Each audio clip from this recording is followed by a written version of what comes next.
યા ખુદા, કનકપુરનો ભૈરવ, કાળી શક્તિનો પૂજારી, દુષ્ટ તાંત્રિક. સાંભળ્યું છે કોઈના ઘર પર જો આની નજર પર પડી જાય તો બાળક રાખ થઈ જાય છે. રાજકુમારીજી, આપ પાછળના રસ્તેથી ચાલ્યા જાઓ. હું આનાથી શું કામ ડરું? આપ આ શૈતાનને નથી જાણતા. જે જગ્યાએ પહોંચી જાય છે, મોતનું તાંડવ શરૂ થઈ જાય છે.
હેમાવતી છે કે મોહિની?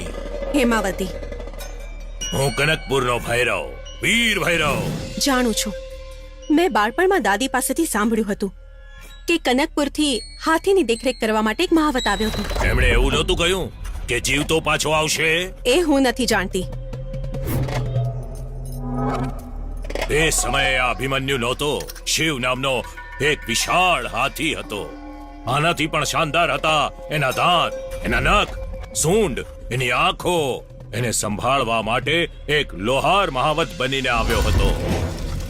સળગતી ભઠ્ઠીમાંથી તેજ ધારવાળા ઓજાર જેમ કે ચાકુ અને બરછી બનાવવામાં એ માહેર હતો.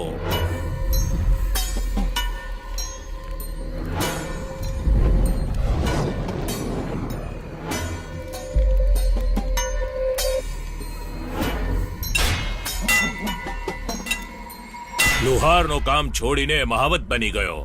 હાથી એને પ્રિય હતા અને એનો જ દીકરો છું હું. હું ન લુહાર બન્યો ન મહાવત. સમય મને તાંત્રિક બનાવી દીધો, એક સિદ્ધ તાંત્રિક. દેવીને પોતાના રક્તથી નવડાવીને મેં આ શક્તિઓ પ્રાપ્ત કરી છે.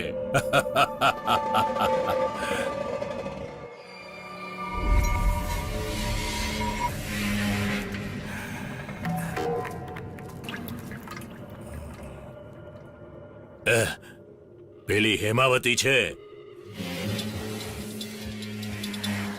તો તું છે મોહિની. હરે કૃષ્ણએ તારી કામ વાસનાને બુઝાવી દીધી ને.